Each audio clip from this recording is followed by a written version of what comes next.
c'est l'histoire de la vie.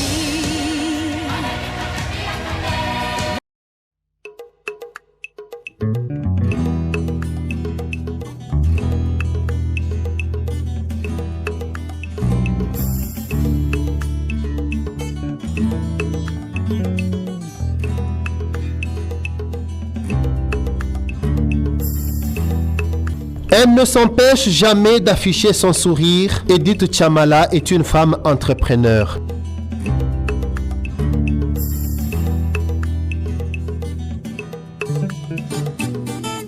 Courageuse et ambitieuse, elle sait oser. Lorsqu'elle a un objectif, Edith Chamala le poursuit jusqu'au bout.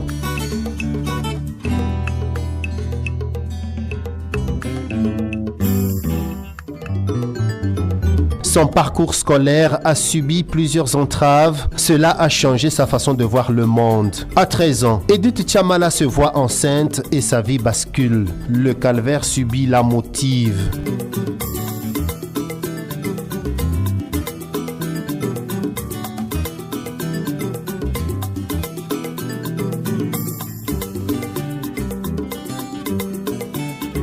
En 2019, elle crée FemDET, Fondation africaine Miséricorde Divine Edith Chamala. C'est une structure d'action pour le développement durable et l'amélioration de la qualité de vie des populations dans le milieu socio-économique.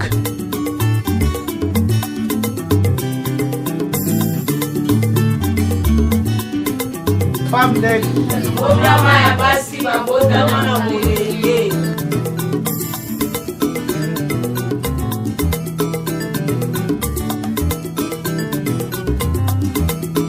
Déterminée à terminer ses études, Edith Chamala s'est battue toute seule parce qu'elle était abandonnée. Après le secondaire, où elle a décroché son diplôme d'État en pédagogie générale, elle entreprend actuellement des études en droit privé judiciaire à l'université Cardinal Malula de Kinshasa. Madame Edith Chamala Radi est mariée et mère de 2 enfants.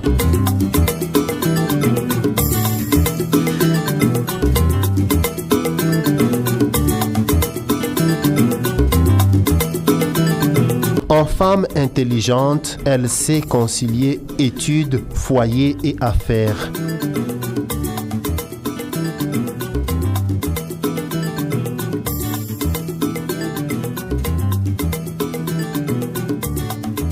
Edith Chamala Radi est gérante de la société ETK Construction et chef d'une agence immobilière spécialisée dans l'import et export. Cela depuis 2013.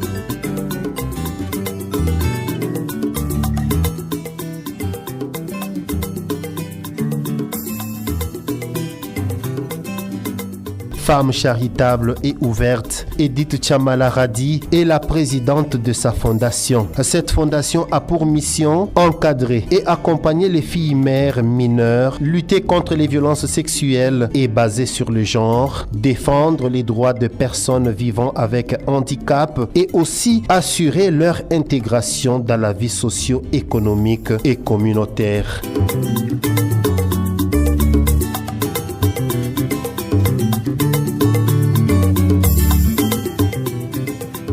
Madame Edith Chamala Radi parle de sa vie à cœur ouvert. Durant mon enfance, j'ai rencontré un peu de difficultés. À partir de l'âge de 14 ans, j'avais rencontré un homme qui m'avait engrossé. À l'âge de 13 ans, et toute ma vie a été basculée. Donc je n'étais plus une jeune fille comme toutes les autres. Ma vie était un peu perturbée.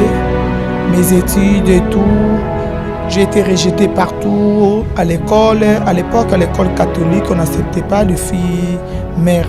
J'ai été chassée de l'école, j'ai été rejetée par les membres des familles, j'ai été insigée de mon chéri dans les quartiers, donc c'était pas facile. C'est une situation qui était un peu miraculeuse, on ne connaissait rien de cet incident. Donc, ce qu'on savait, on savait qu'elle souffrait de l'appendicite, mais à la fin des comptes, on nous a expliqué que c'était une grossesse.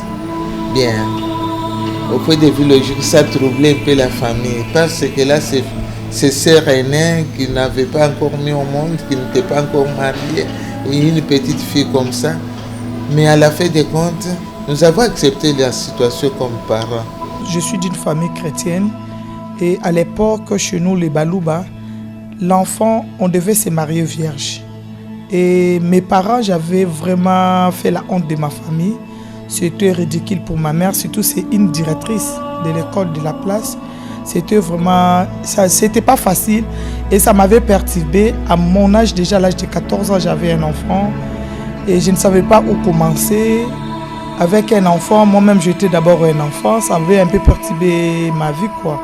Par rapport à ça, ça m'a un peu révolté de continuer mes études. Je n'ai pas baissé les bras, je dis je vais continuer les études pour faire le contraire de ce que les autres disaient pour moi.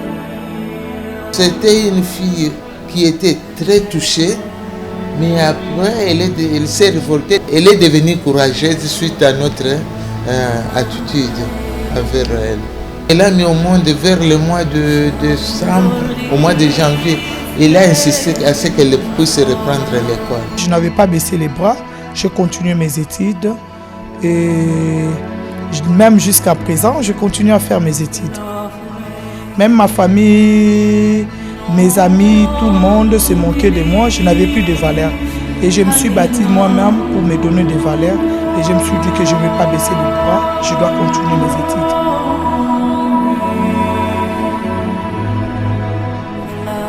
C'est une femme qui a vécu beaucoup de déceptions dans sa vie. C'est une femme qui a la facilité de faire confiance à une personne sans avoir à la connaître. Bon, il arrive qu'elle dise qu'on ne va rien me faire en fait, même si quelqu'un veut me faire du mal, il ne le fera pas. C'est pour cela que j'ai confiance. Même quand je fais confiance à quelqu'un, je m'en fous et je vois ce que je fais avec la personne. Ce qui m'a motivé de créer Femme d'aide, parce que moi-même je suis fille mineure mère. Mon objectif, c'est d'abord les encadrer et les former, les enlever la culpabilité qui les encable dans la tête, problème psychologique déjà. En étant une fille mère, tant que tu es toujours rejetée partout, tu as un problème psychologique. Et on a des psychologues, on a des centres de formation pour ces filles mineures mères. Et notre seul objectif, c'est l'auto-prise en charge de ces filles mineures mères. Il y a d'autres qui apprennent la couture, il y a d'autres qui apprennent la cuisine, l'esthétique et tout ce qu'ils veulent. Moi, mon seul souci, c'est que ces filles-là soient indépendantes pour qu'ils élèvent leurs enfants comme tout autre parent. Donc, après l'apprentissage, normalement, on le dote des machines. Par exemple, pour les gens qui ont fait couture, on les dote des machines pour aller être indépendants. Même dans notre centre, dans notre siège là-bas, on a quelques filles mineures mères qui sont là-bas, mais on ne peut pas les faire travailler parce que la loi congolaise ne permet pas de faire travailler les mineurs. Elle a beaucoup de compassion souvent pour les enfants et sur le jeune fille, donc les filles mineures, souvent celles qui sont dans la rue. Ma mère faisait ça chaque jour, on préparait à manger et on appelait les gens de venir manger à la maison chez nous. Nous on mangeait avec des orphelins et tout ça à la maison, mais à l'époque ma mère ne savait pas qu'elle pouvait créer aussi une fondation. Tu vois? Moi j'ai eu cette initiative parce que je vois comment les filles souffrent. Donc vous voyez qu'elle porte de l'aide parce qu'elle a été choquée, encore touchée. Elle passe, peut-être elle conduit, et elle voit un événement qui passe. Oh mais non, mais pourquoi les gens sont méchants? Mais maman yakanano. Et c'est comme ça, c'est naturel en elle. C'est pas quelque chose qu'elle fait pour se faire voir. Donc c'est quelque chose qui est en elle. On a bien capitaine yaba orpheline. Yaba orpheline pour nous parce que yé a mes commissaires orpheline na kati yaba orphelin. Et mon boza na kati yaba boza quoi. C'est ce qui me motive un peu de les aider. Moi, je ne pouvais pas rester indifférente par rapport à ces situations-là. Je me suis dit, je dois quand même parler de ces filles mineures mères-là. Parce que moi-même aussi, si je n'avais pas de bons parents, j'allais peut-être me retrouver aussi dans la rue. Edith Chamala, c'est une fille de grand cœur. Hein? Elle supporte, elle aime les gens, elle aime se parler avec tout le monde. Le valeur que j'ai, c'est je ne lâche pas facilement. Même si je fais quelque chose de trop difficile, j'affronte toujours. Mon franc-parler, parce que moi, je ne passe pas de gauche à droite. Quand il y a quelque chose, je le dis automatiquement. Mon côté humour, un peu, je suis aussi un peu fofolle de moment. Avec mes amis, quand il faut faire des blagues, je suis pas mal folle. Parce que par moment, je blague trop. C'est une femme d'abord sociale. C'est une femme qui a plein d'amour en elle. Mais c'est aussi une femme qui, quand elle prend des décisions, en tout cas, elle apprend et puis elle ne change pas. C'est comme ça qu'elle décide. Edith Chamala, c'est une personne qui ne supporte pas de voir une autre personne en train de souffrir. Ça, c'est Edith Chamala. C'est une enfant obéissante, courageuse, oui, et puis serviable. Hein. Elle a rendu service même si vous ne l'avez pas demandé. Quand elle revient de l'école, directement, elle se met au travail. Elle supporte beaucoup. Elle supporte jusqu'à même au-delà de ses forces. Mais quand elle réplique, ça devient un peu sérieux, elle ne recule pas. Gentillesse naie, oyo nyonso ya kana côté na ko beta porte, akitaka kana sourire. Wana ya bosso et puis gentillesse naie, bozala na matanga, bozala na feti. Présence naie ezalaka toujours na kati et puis adekaka mutu mbote te wana eza point faible na yango wana adekaka mutu mbote te mukolo mwana muke oza na place na yo epa na ye neti biso bao tozalaka na nzinga awa bon toza bato mais na part na ngai nanu mpenza na ya te na beta porte bakangela ngai. C'est une femme combattante, hein? Elle se lance dans la vie comme Dieu l'oriente. Hein? Ma face cassée, en fait, je suis un peu dur de caractère et puis je m'énerve facilement. C'est ça. C'est trop difficile que les gens découvrent ça. Si j'arrive à ce point-là, c'est-à-dire on se comprend pas avec la personne.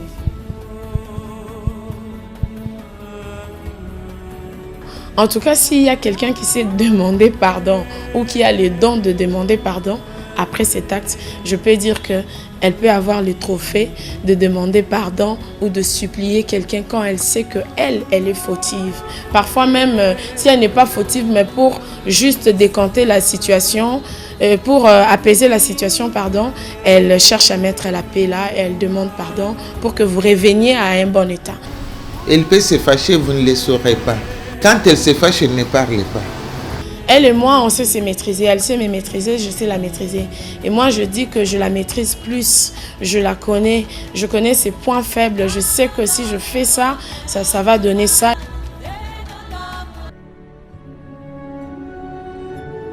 Je n'ai pas assez d'amis. J'ai 2 ou 3 amis. Mais ces amis-là sont des gens qui me soutiennent moralement, physiquement et puis spirituellement. Il y a une amie qui m'a poussé aujourd'hui d'être ce que je suis aujourd'hui. Cette dame-là, je lui dois beaucoup de respect. Elle a beaucoup contribué dans ma vie et j'en suis reconnaissante. Je l'ai toujours dit que c'est une sœur pour moi. Elle m'a toujours dit que moi, je dois te dire merci et sans toi, ma vie, c'est rien. Et moi, je dis que toi aussi, tu as été une personne que Dieu avait envoyée pour moi. En tout cas, toi, tu es très important pour moi. On s'est toujours précipité l'une et l'autre de dire que moi, je t'ai dit merci, moi, je te remercie beaucoup. Toi, tu as fait beaucoup dans ma vie ou toi, tu fais beaucoup dans ma vie. C'est comme ça, c'est réciproque. Toé et Larango. On peut avoir de la famille biologique, mais il y a d'autres amis qui vous apportent des choses qui vous rend encore l'auteur par rapport à votre famille. L'amitié, c'est quelque chose de sacré qu'on ne peut pas gâcher. Il y a de vrais et de faux amis. Mais ce que moi j'ai comme amis, je dis que ce sont de vrais amis.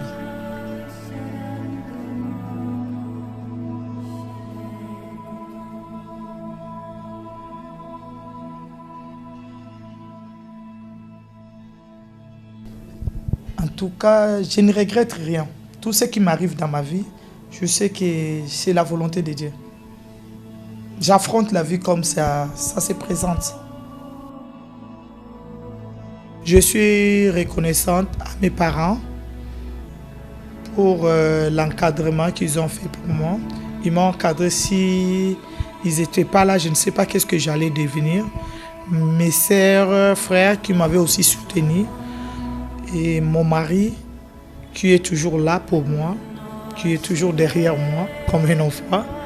qui est tenté de m'encourager dans tous mes affaires, dans tout ce que je fais dans la vie.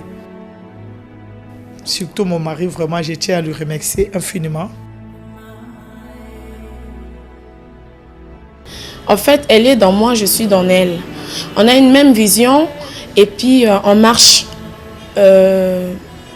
sur un même chemin et puis nous avons des points communs. Comme conseil, je te dis que tu es une bonne personne et continue à être comme ça. Ne lâche pas. Je l'encourage et je la demande à ce qu'elle soit discrète. Comme elle va travailler dans la société, elle va se croiser avec toutes sortes de gens, qu'elle maintienne toujours son courage et les bons cœurs. Donc, ce que je lui demande, qu'il sache que dans les gens, il y a l'hypocrisie, il y a des bons côtés et des mauvais côtés. Donc, qu'elle sache supporter les gens. C'est ça que je peux dire. Supporter et aimer, même les défauts des gens, qu'ils les traduisent, qu'ils deviennent de qualité. Lui dire qu'il soit maligne et puis qu'il ait l'amour du prochain, qu'elle reste toujours dans la prière.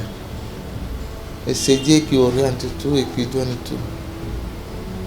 Que dans tout ce qu'elle fait, que l'amour domine. Edith Chamala, je pense que tu es une femme que Dieu a choisie parmi tant d'autres pour consoler certains cœurs, pour être un espoir pour les autres. Lire ton histoire et te voir aujourd'hui, je pense que pour une autre personne, elle aurait déjà lâché et elle aura honte. Mais toi, tu as tenu. Et ce que je te demanderai, il ne faut pas suivre de gauche à droite ce qui s'est dit de toi. Ce que j'aime en toi, tout ce qui est grave devant les gens pour toi, tu trouves que c'est simple. Et c'est vraiment le bon côté que j'aime de toi. La gravité d'un problème pour toi, c'est rien. Et moi, ce que je vais te dire, tu es une personne qui compte beaucoup pour moi. Et voilà, donc de plein de bonnes choses, je vais devenir. Voilà. Elle m'avait beaucoup inspiré. J'ai dit à son niveau pourquoi elle doit penser aussi à ces gens démunis. Elle revient toujours vers eux. Notre première dame de la République, Maman Denise, j'ai vu ses actions de charité. Et ça m'a donné le courage aussi d'affronter. Donc c'est une modèle pour moi, Maman Denise Niakera. Je ne peux pas parler seulement d'elle-même, je peux parler aussi avec Maman Olive aussi. Elle fait partie du modèle de femme que moi j'apprécie. Je peux dire aussi oui à ma mère. Elle est aussi une modèle pour moi. Conseil au pesa ezaka ke atala kaka ba orphelinité ba VPT et ba chege belé ba fazer belé bazana nzela o bazape na kosa ya disungi na ye ko assister bango ko pousse na pembeni na bango ayo kapena ba idée na bango et pona nini pona ni bazaka na balabala na mutema o yazalaka nango na ebike akosunga bango mais apusa na pembeni na bango onga na ko perdre quoi conseil za ya mwana. Ce que les gens peuvent retenir de moi, je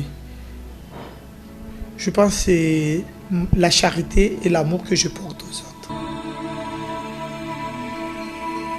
Yazane mai ndeko pona bato bazana kata désert soki pona ngai.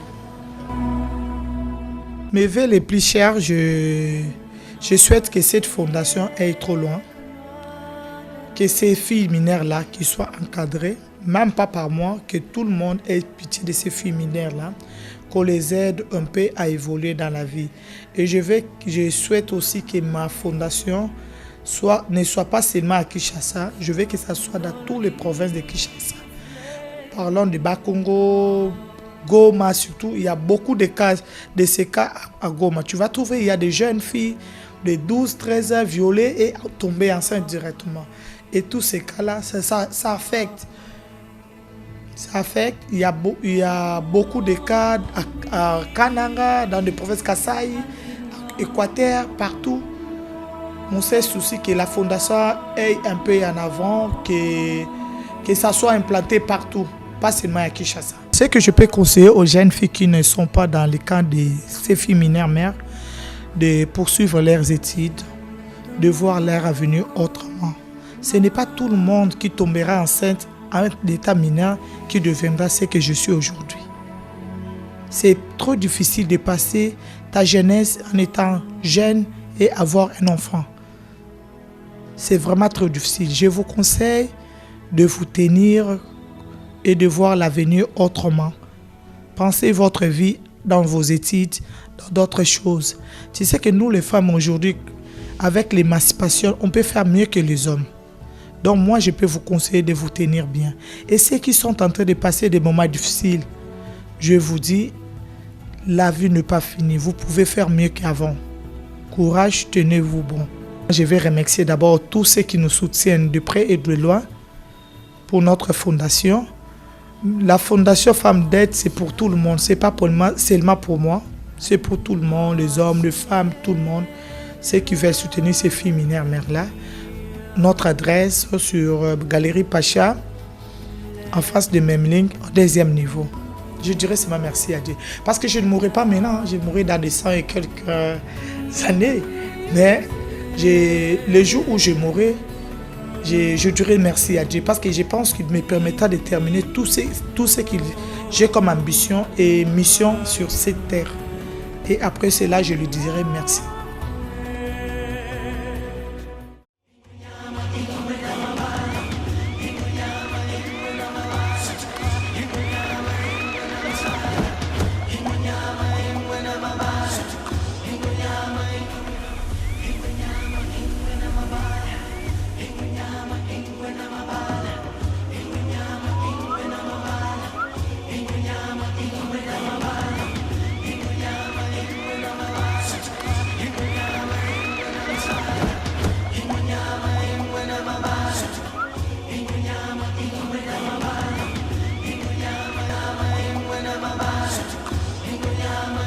C'est l'histoire.